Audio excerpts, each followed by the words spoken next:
some days, I swear you just can't win.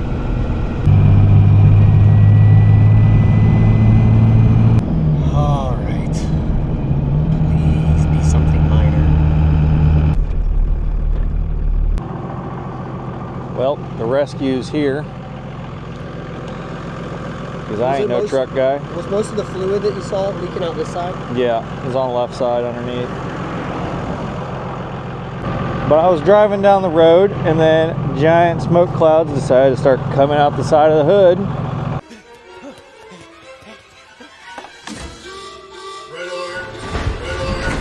Had to pull over, call the doctor. Now he's gonna get her fixed. So best case scenario, all this cold weather kind of hit all at once. Of course, we have an oil change scheduled for like Thursday and it's Tuesday. So we would have addressed the fluid change at the same time as the oil change, but no, it has to overheat today, 2 days before. And I'm hoping, best case scenario, we had a little bit of low fluid and that's all it was. Worst case scenario is this cold temperature cause a radiator crack. That would be bad. Yeah, so a little light come on, said the coolant was low, and then about 5 minutes later said that the engine was overheating and smoke started flowing out the sides of the hood, pulled over. Since it happened so fast, I think my biggest fear is that something's cracked. Worst case scenario is we fill this up, it starts pouring all over the ground, or he gets down the road a few minutes and it starts pouring out of the radiator. So let's hope for the best because we've had a rough day. This is only the half of it. All right, let's start it. Let the fluid move through here a little bit. And there it is. There's our problem. All right, well, that actually might be okay. So we're gonna address that pretty quick. At least it's really close to this clamp. If I'm lucky, I can cut this and bring it closer. My biggest fear is I cut it and I can't get it on there. But I think we have the play to do it. Say a little prayer that I don't cut this too short. Otherwise, we are freaking screwed. Ridiculous. It's the smallest little thing sometimes. Let's hope it holds. It's getting cold. Oh, man. What a great way to start the morning. At least it's not as windy as it was yesterday, but we're getting this figured out somehow. So at any point today, we're gonna need both trucks. So I cut it a little short and I just wanna make sure I have enough play so the pressure doesn't build up and blow this thing off again and have an even bigger mess for Keegan when he's driving. Of course, this particular hose here that goes to the heater core, or it is the heater core hose, the HVAC hose, it runs through or up to the firewall and there's a little connection there. Of course, that particular hose and connection fitting are at this moment unavailable. Why does this keep happening to me?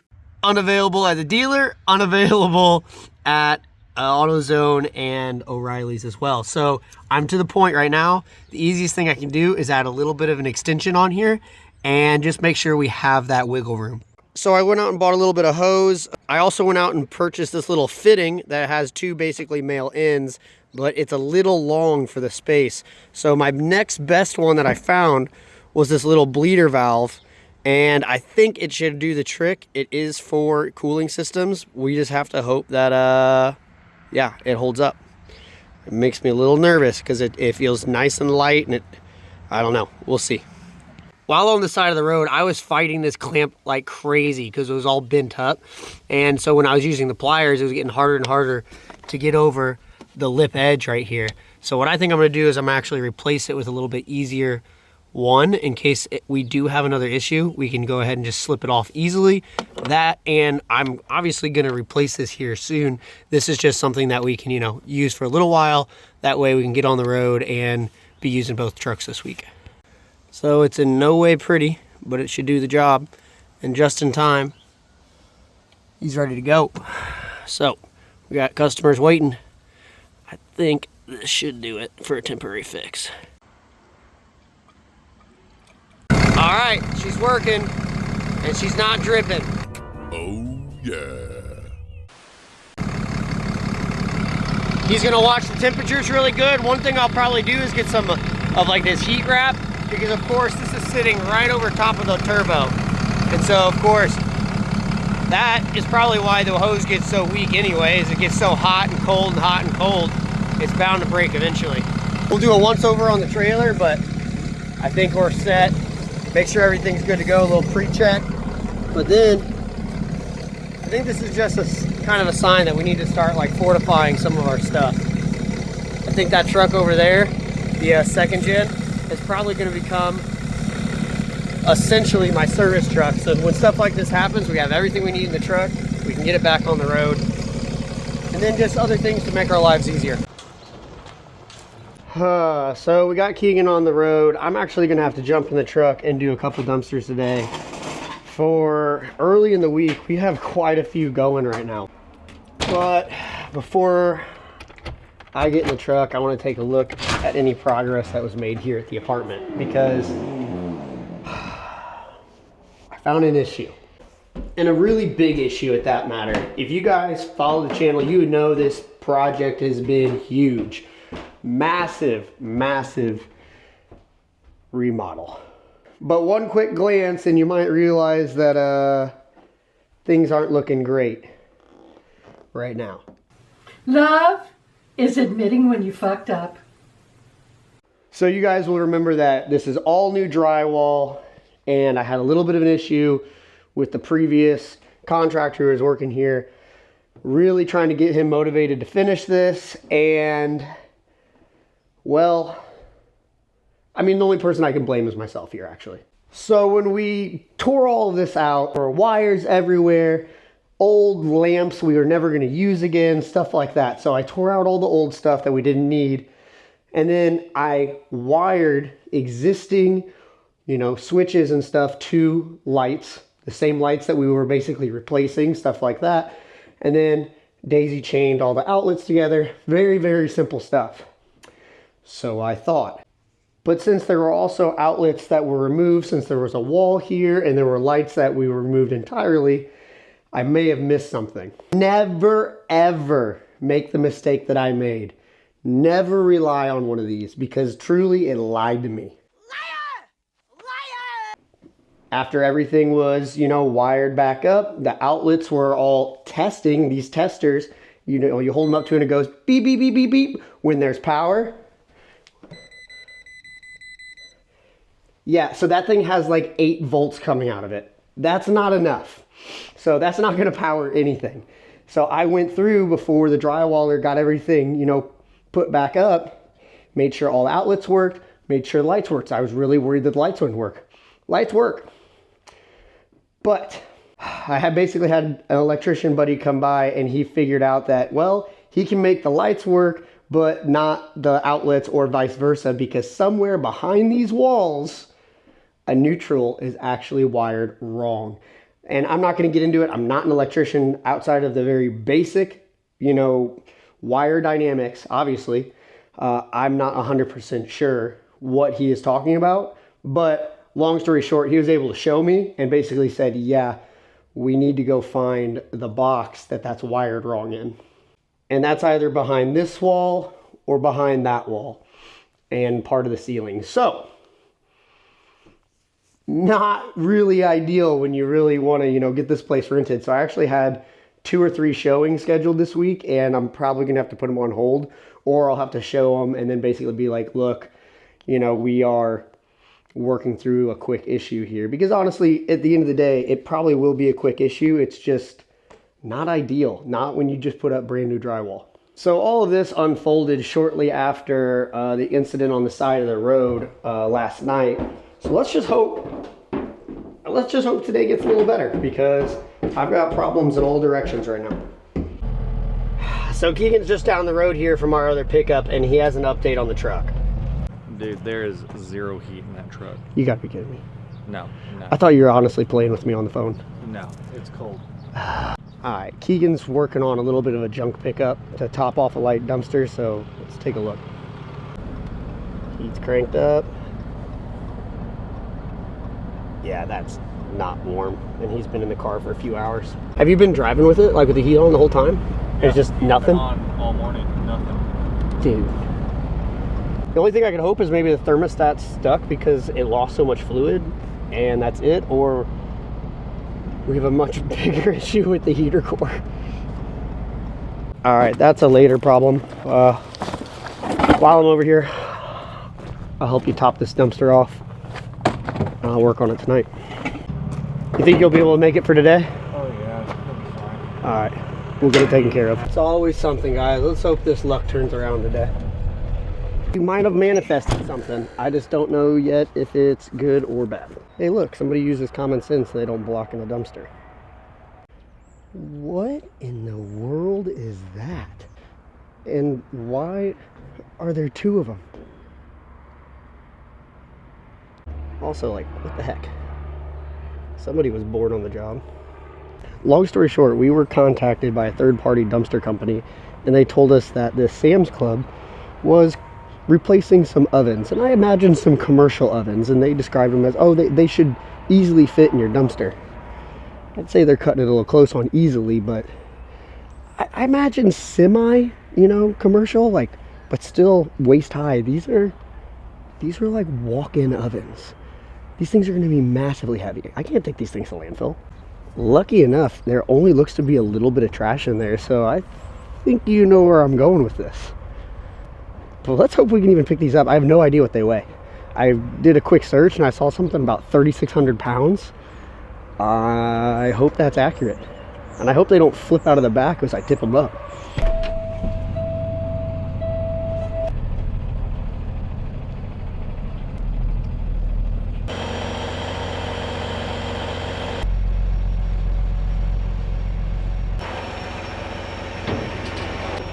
Well, at least we're able to pick it up.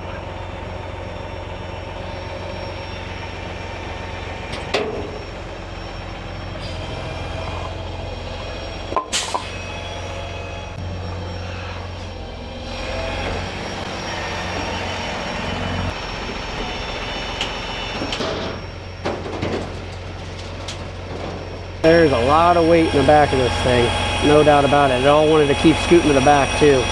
Had to nurse it up. I hate it when people do that. They put a bunch of weight. There's probably 4,000 pounds sitting right in the back of that door. She's locked up. Let's see what this thing weighs, because we're not taking this thing to the landfill. I'm not one of those guys that's like collects a whole lot of scrap. Like I have a scrap pile at the shop, but I'm not one to go digging through my dumpsters. But when something like this happens, I mean, you're a fool to take it to the landfill. And with the way the economy's been, this place has been busy, I'll tell you that. Oh, yeah, there's definitely some weight to it.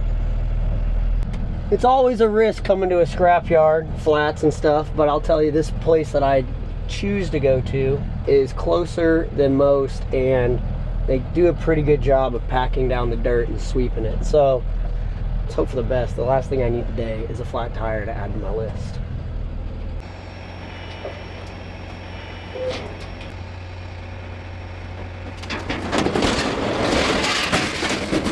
It's like I planned that. Look at that. Yeah.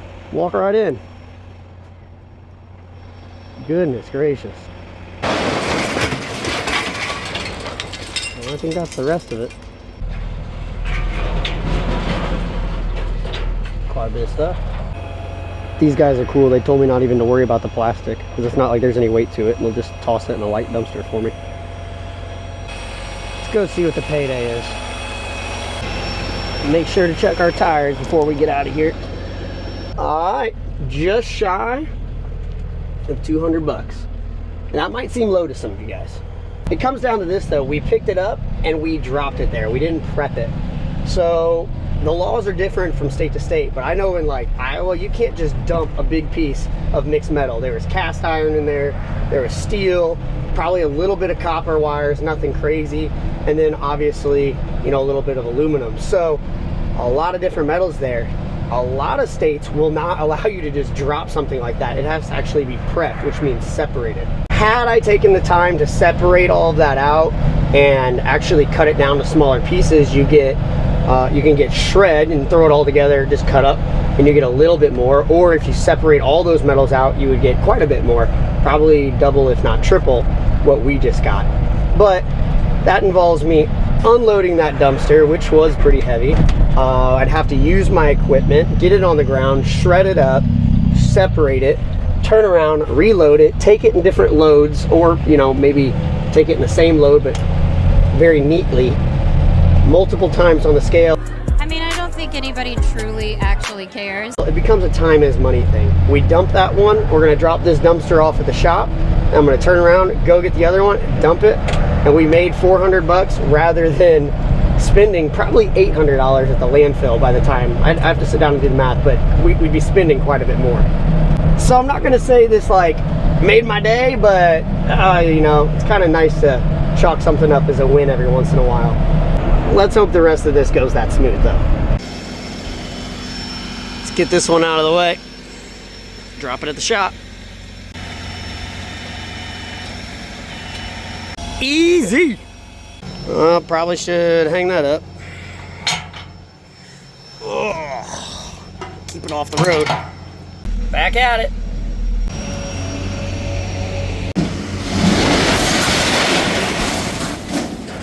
Two for two, baby.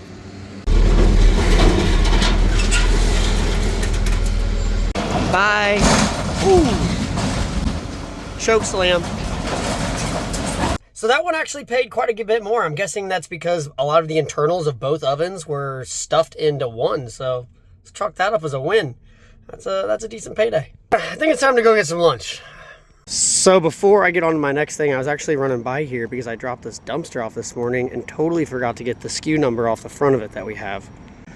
Looks like I need to rewrite that, but 2001's where we're at, but they're filling this thing pretty good. I might just ask them if they want another while I'm here. Because if you ask me, they still have a little bit to go. Sure enough, they want it. And scrap metal guy's here too. Sometimes it doesn't hurt to ask. Saved me a trip running back out to the shop to drop this on the ground. He even said, I was just about to call you. He said, they brought me too small of a machine. I can't pack this stuff in here and I'm gonna have to wait a day for a machine, but I still need to start tearing into stuff, so I'll use it. So here we go, let's drop it. Keegan to the rescue. We're strapping these doors closed because, you know, as they push down, they like to blow out the door, so we do them on all our construction dumpsters. But I will say, that thing right there, it ain't blowing this dumpster out. That thing is tiny. He just a little guy. And just like that, we got another one dropped. Gotta love it. Keegan went ahead and brought me that strap because the only ones I had in the truck were small. We were actually meeting up for lunch, literally right across the street. I let Keegan pick, and he can't fight the urge for that Jersey Mike subs. Good. Just hits right? Just hits right. It is pretty good. That warm sub on a cold day. Well, yeah, it's freezing out. I gotta put my jacket on actually real quick. Look at that crew right there. We got Rudolph over there. That is a very small nose for Rudolph. Speaking of that, we did actually just make incredibly good time since a couple of those went to the scrapyard. You got yours emptied, and then we ended up taking another dumpster right across the street. So I'm thinking we go add a little bit more to the Redneck Slave toy drive. Let's do it. Let's do it. Let's go spend some money. Gotta let these kids learn how to ride a bike, right? Yeah. You know, some kids get scared at night and they just need someone to snuggle with. So, you know. You're a freak, man. They're called fugglers. Yeah. You know why? Because they're snuggly.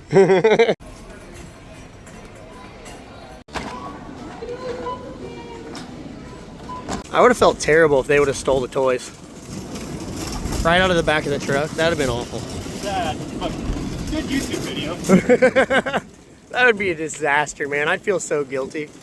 I'd like sell a truck to repay for all the toys that have been donated. Well, YouTube title would be like, kids' toy stolen, but new upload. The Redneck Slave for Chaddock is looking good, guys. Take a look at this. Let me peek in here. Hiding it here in the garage, keeping it nice and warm and dry, but the cool thing is we still have pickups to get from other people. It's been incredible. For y'all that don't know, the Redneck Sleigh is our little toy drive we do every year for the Christmas time, and this thing was a good way to end the day. I have a lot of guys to thank across the country for donating to it, to our small little community. Thank you. There's no words that can express my gratitude, but I think at this point, that's how we're gonna end it. End it on a positive note because I've got nothing but issues across the board here. But we're working through them. You have to in a business like this. So if you're having those struggles, just realize it's just that chapter. You'll get through it. There's only one way but through. I'll catch you in the next one. Stay positive, guys. Thanks for tuning in, guys. Don't forget to hit the like button and subscribe, and we'll see you in the next show.